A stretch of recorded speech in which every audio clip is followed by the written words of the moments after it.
They say the highway has a rhythm. The thrum of the tires, the white lines flashing by, the voice of the dispatcher in your ear. It's hypnotic. It's safe. But what happens when the rhythm stops? Welcome back to Channel 19 Mysteries. I'm your host, Midnight Rider. Tonight, we aren't just telling ghost stories around a campfire. We are looking at the police reports and medical files of 6 drivers who drove straight into a nightmare. We're talking about a bread truck in Virginia that lost hours of time. A dynamite hauler in Canada lifted 40 feet into the air. And a delivery driver in Venezuela who didn't just see an alien, he got into a fistfight with one. These encounters didn't just leave these men shaken. They left them with radiation burns, blindness, and memories they wish they could forget. If you're ready to ride shotgun for this haul, do me a favor. Smash that like button, subscribe to the channel, and drop a comment below if you've ever seen strange lights on a lonely road. Check your mirrors and lock your doors. Now, let's get into tonight's stories.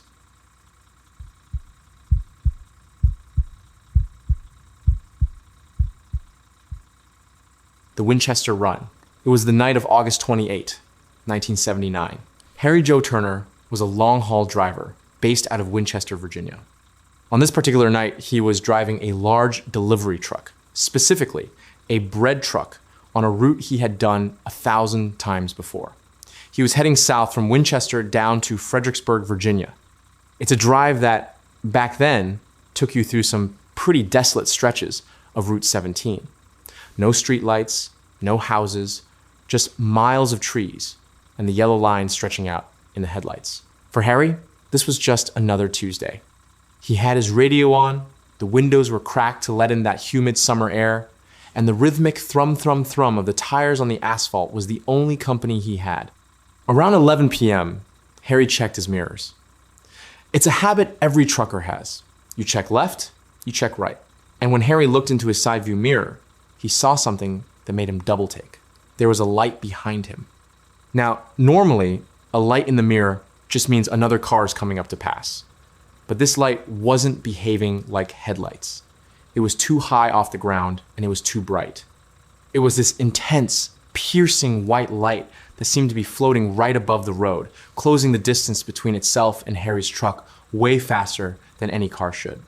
Harry assumed it was a low-flying police helicopter or maybe some hotshot with illegal high beams. So he leaned forward and gripped the steering wheel, waiting for the vehicle to fly past him. But it didn't pass. Instead, this light, which Harry now realized was actually a massive, silent object, moved directly over his truck. And the moment it did, the world changed. According to Harry, the first thing he noticed wasn't the fear, it was the silence. The roar of the truck's engine, the wind, the radio, it all just stopped. The engine died completely. The truck, which was a heavy, loaded vehicle moving at highway speeds, didn't coast to a stop. It felt like it was grabbed. Harry said it felt like something enormous had just reached down and plucked the entire rig off the asphalt. Suddenly, the cab of the truck was flooded with this blinding, milky white light. It was so bright that Harry couldn't see his own hands on the steering wheel. He tried to reach for the door handle, tried to scream, but he was frozen, paralyzed. And then, the pain started. Harry described a sensation like a high-pitched frequency vibrating through his skull. He felt a searing heat on his shoulder, like a microwave burning him from the inside out. As he sat there, paralyzed in the driver's seat of a floating truck, the front of the vehicle seemed to dissolve. He wasn't looking at the dashboard anymore. He was looking into a weird, metallic room. And standing there, in the light, was a figure. Harry later described this thing as humanoid, but definitely not human. It was wearing a white uniform and had a baseball cap-style hat pulled low, obscuring its face. It didn't speak to him, not with words, but Harry heard a voice in his head, a calm, mechanical voice that said, "Do not be afraid, you will not be harmed." And then, snap. Harry blinked. The blinding light was gone. The figure was gone. The silence was replaced by the idle rumble of his truck's engine. He was sitting in the driver's seat. He was clutching the steering wheel so hard his knuckles were white. He looked around frantically, expecting to see the object. But the road behind him was pitch black and empty. Harry looked at his watch, and his heart stopped. According to his watch in the dashboard, clock hours had passed. But to Harry, the encounter had lasted maybe 2 minutes. Even stranger, he wasn't where he was supposed to be. He had traveled miles down the road without any memory of driving there. Terrified and confused, Harry floored it. He finished the drive to Fredericksburg in a fugue state, constantly checking his mirrors, terrified that the light would come back. When he finally got to the warehouse, the people there took one look at him and knew something was wrong. Harry was pale, shaking, and incoherent. But the scariest part wasn't his behavior. It was the physical evidence. When Harry rolled up his sleeve to show them where he felt the burning sensation, there wasn't just a bruise. There were strange red marks on his shoulder, geometric patterns that looked like burns or suction marks. And perhaps most chilling of all, the revolver that Harry kept in the cab for protection, which had been fully loaded when he left Winchester, was now empty. Harry had no memory of firing it. He didn't know what he had shot at or where the bullets went. In the weeks that followed, Harry Joe Turner's life fell apart. He suffered from severe headaches, nightmares, and a strange weakness on the left side of his body, the side that had been closest to the window during the event. Police and UFO investigators who looked into the case found no evidence of a hoax. Harry didn't want fame. In fact, the event terrified him so much that he eventually became a recluse. To this day, nobody knows what happened on that lonely stretch of Route 17. Did Harry Joe Turner suffer a medical episode? Or did he, for a few lost hours, become the guest of something not from this world? One thing is for sure, Harry never drove that stretch of road the same way again.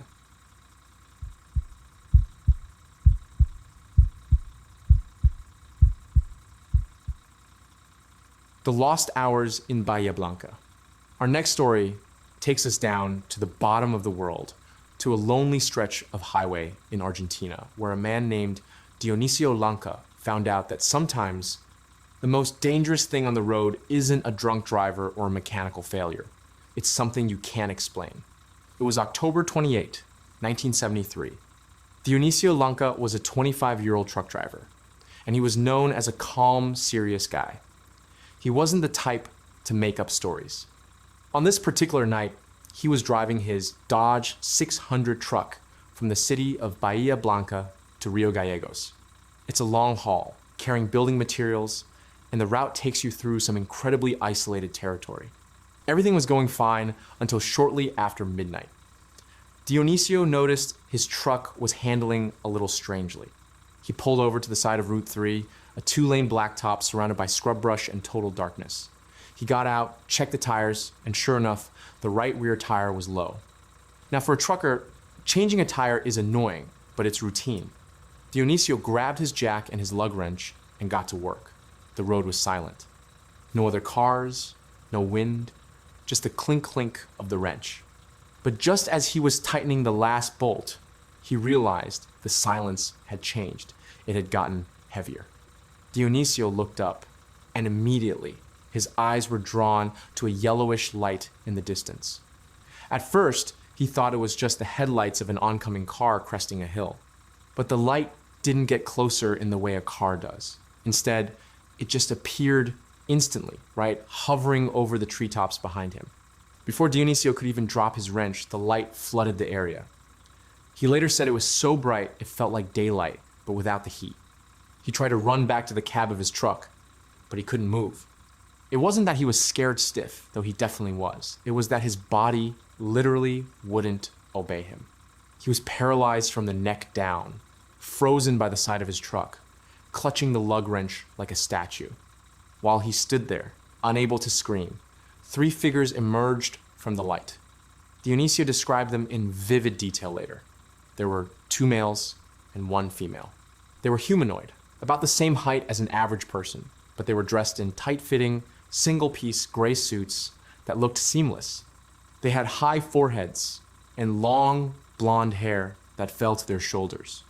They approached him casually, like they were inspecting a piece of machinery. One of the male figures held a device that looked like a small box. He pointed it at Dionisio, and a drop of blood rose from Dionisio's index finger, floated through the air and into the device. Dionisio wanted to fight, wanted to run. But then the female figure looked at him. She didn't speak out loud, but he heard her voice inside his head. It wasn't menacing, it was almost bored. She said, "He has a good calmness." And then, everything went black. The next thing Dionisio knew, he was waking up. He was cold, disoriented, and his head was pounding. He sat up and looked around, expecting to see his truck, the tire jack, maybe the rising sun over Route 3. But he wasn't on Route 3. He was wandering through the rail yards of the Society of Rural Bahía Blanca, about 6 miles away from where he had stopped to change his tire. It was daylight, now hours had passed. And here is the scariest part. Dionisio had no idea who he was. When a confused doctor finally examined him at a local hospital, Dionisio couldn't remember his name, his job, or how he got there. It took days for his memory to return. When the police went looking for his truck, they found it parked perfectly on the shoulder of Route 3, miles away. The tire was changed, the jack was gone. And inside the cab, the ashtray was full of cigarette butts, even though Dionisio didn't smoke. To this day, skeptics say Dionisio might have had a fugue state or a breakdown. But Dionisio stuck to his story until the end.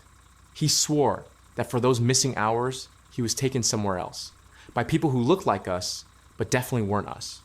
So, the next time you get a flat tire on a dark, lonely road, maybe just leave it and keep driving on the rim, because you never know who or what might stop to help.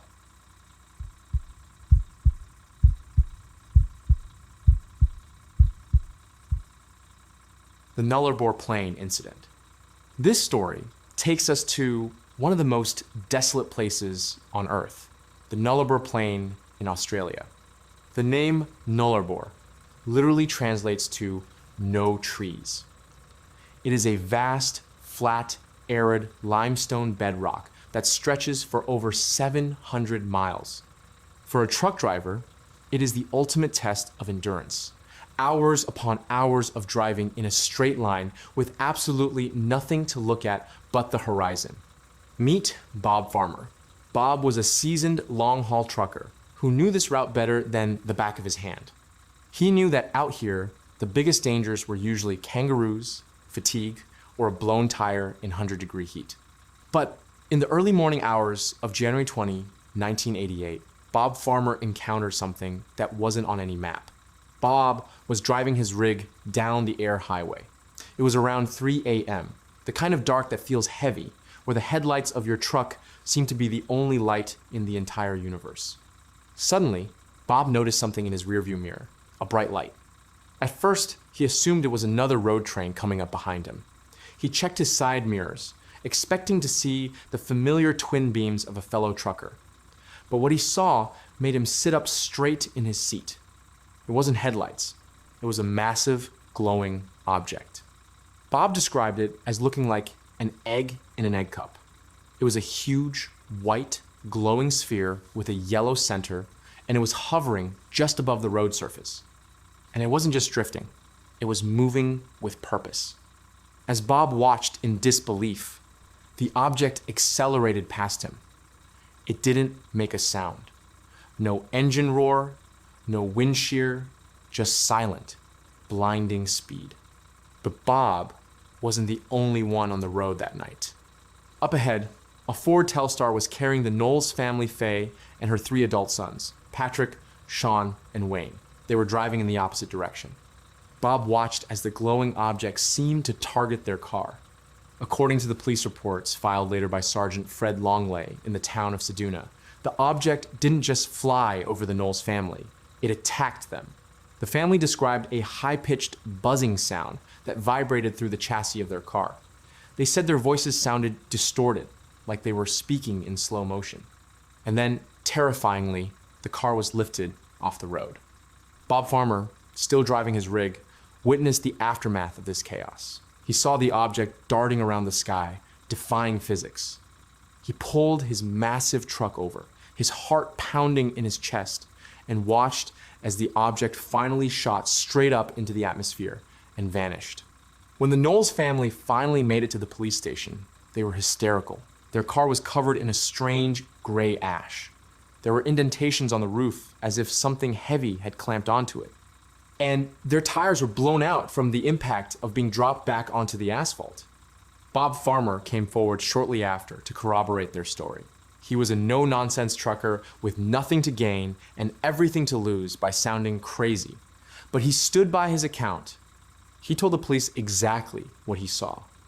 A massive, silent craft that owned the sky that night.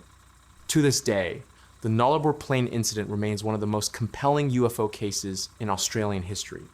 Largely because you had multiple independent witnesses, a terrified family in a car, and a tough-as-nails trucker who all saw the exact same impossible thing. And the scary part?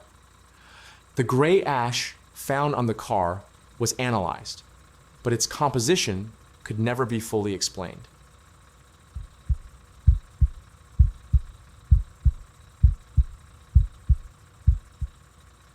Cape Girardeau, physical evidence.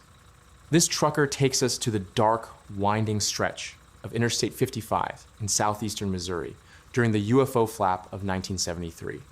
Eddie Doyle Webb was a no-nonsense, veteran truck driver. He wasn't the kind of guy who believed in little green men or ghost stories. He was the kind of guy who cared about logbooks, weigh stations, and making his delivery times. On the night of October 3, 1973, Eddie was driving his tractor trailer south near Cape Girardeau. It was a clear night. The traffic was light. Eddie was settling in for the long haul, listening to the hum of his tires on the pavement. But then, he saw something in his side mirror that didn't make any sense. At first, it looked like a shooting star. But shooting stars burn out. This one didn't. It got bigger, brighter, and it was moving with intelligent control. Eddie watched, gripping the steering wheel, as a ball of fire glowing with an intense molten orange light descended from the sky and positioned itself right in front of his truck.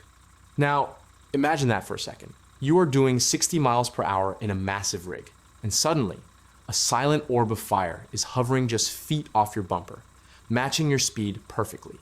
Eddie tried evasive maneuvers. He swerved into the left lane. The object moved with him. He swerved back to the right. The object mimicked him instantly. It was playing with him. But then, the game turned into an assault.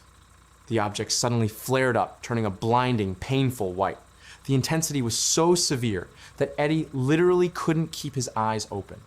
He was driving an 18-wheeler down an interstate, completely blind, screaming in pain as a wave of heat washed over the cab. He described it later as feeling like his face was being held in front of an open oven door. Eddie slammed on the brakes, fighting to keep the rig from jackknifing. He managed to bring the truck to a screeching halt on the shoulder, shielding his face with his arms. He waited for the crash. He waited for the explosion. But instead, there was a whoosh of air, and the heat vanished. Eddie, gasping for breath, forced his watering eyes open.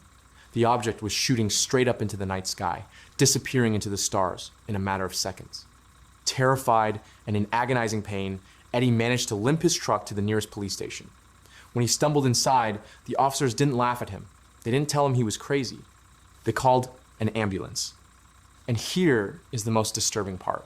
When doctors examined Eddie Doyle Webb at the hospital, they didn't just find a man in shock.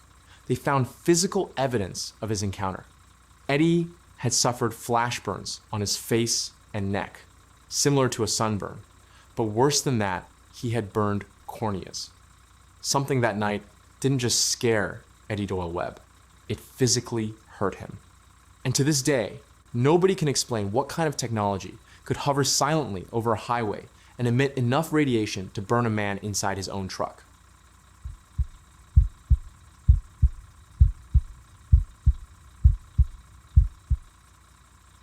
The Dynamite Run.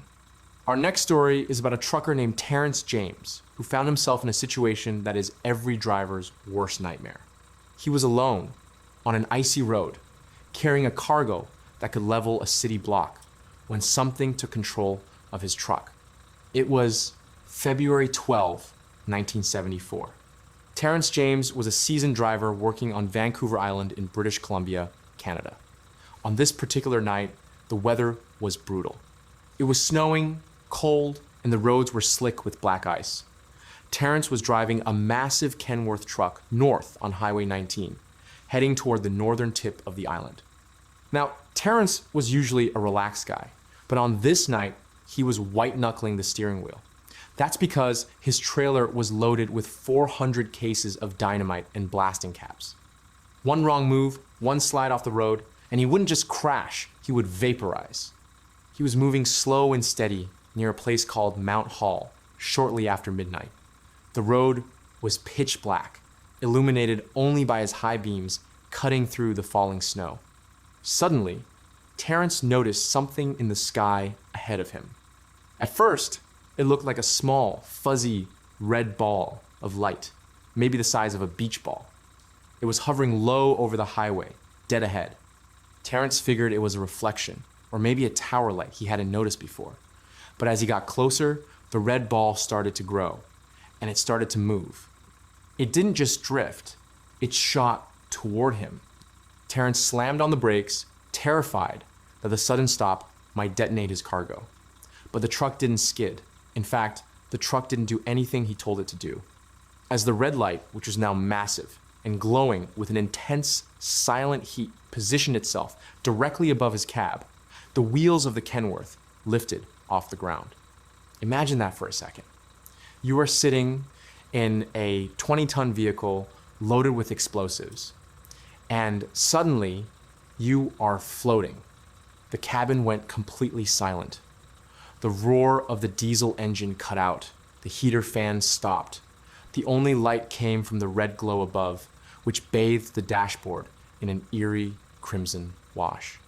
Terrence sat there, gripping the wheel, terrified that the heat from this object was going to set off the blasting caps in the trailer behind him. He later said he wasn't worried about being abducted. He was worried about being blown to smithereens. He looked out the driver's side window and saw the snow-covered trees passing by below him. He was flying down the highway, suspended in midair. And then, just as quickly as it started, the red light shot straight up into the clouds. Thud. The Kenworth slammed back onto the asphalt. The tires chirped as they regained traction, and the engine roared back to life, screaming at high RPMs. Terrence fought to keep the rig on the road, fishtailing on the ice, before finally bringing it to a shuddering stop on the shoulder. He sat there for a long time, shaking, checking his rearview mirror, waiting for the explosion that never came. When Terrence finally pulled into his destination hours later, he looked like a ghost. But the strangest part wasn't his story, it was his face. Despite it being the middle of winter in Canada, and despite driving at night, Terrence James had a severe sunburn. His face was beet red and peeling, consistent with exposure to high-intensity radiation or UV light. Terrence reported the incident to the Royal Canadian Mounted Police. They investigated the site but couldn't find tire tracks where the truck had supposedly lifted off because, according to Terrence, there were no tires on the ground to make them. Terrence James continued to drive for a living, but he never took a night shift on Highway 19 again. He told investigators that he didn't care what people thought of his story.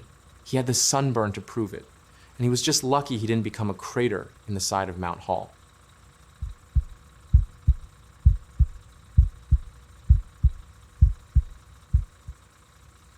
The fight on the road to Petare. It was the early morning of November 28, 1954. Gustavo Gonzalez and his helper, Jose Ponce, were driving a panel truck from Caracas, Venezuela, to a town called Petare. It was about 2 a.m.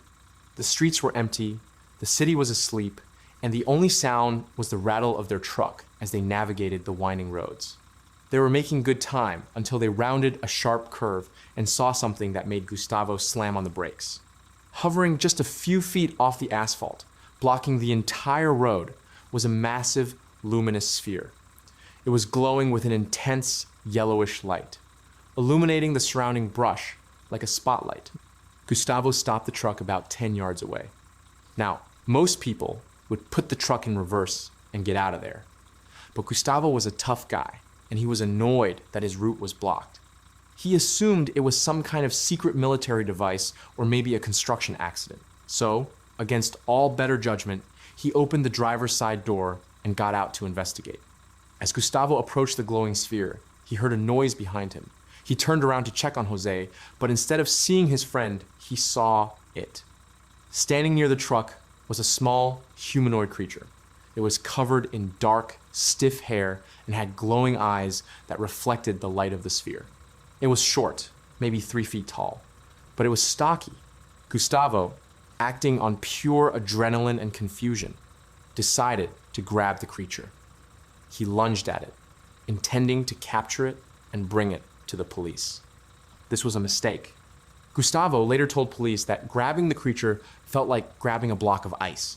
It was hard, cold, and vibrating with energy, and despite its small size, it was unbelievably strong. The creature shrugged Gustavo off like he was nothing. It extended a hairy arm and shoved Gustavo backward.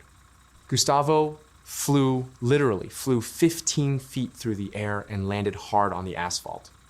While this was happening, Jose Ponce watched in horror from the passenger seat. He saw 2 more of these creatures emerge from the brush.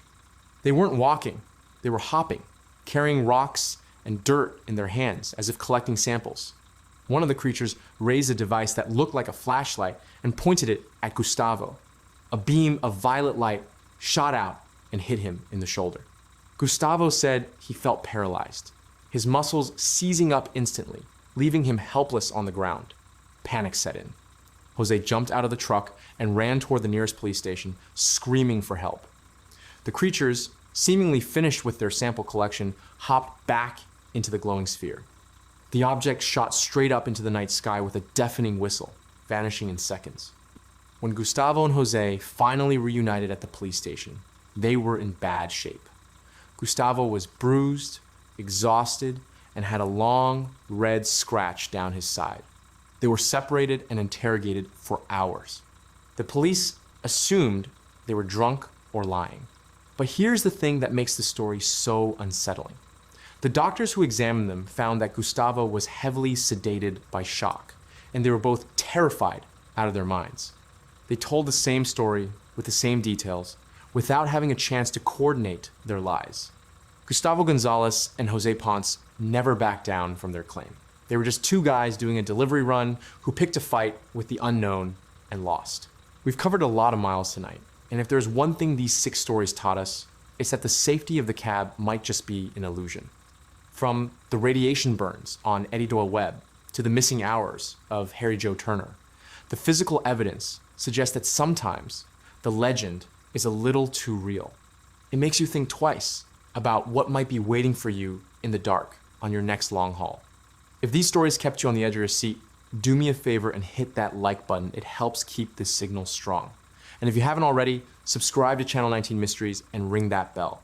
We're building a convoy here, and I don't want you to get left behind on the next run. I want to hear from you in the comments.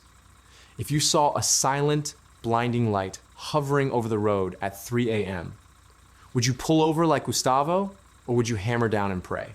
Let me know. And remember, this channel is fueled by your experiences. If you've seen something out there that you can't explain, whether it's in the sky or in the woods, email your story to mycreepyencounter@gmail.com. I read every single one. I'm Midnight Rider. Keep your eyes on the horizon, keep the shiny side up, and watch out for the lights that don't move. I'll catch you on the next haul. Stay safe out there.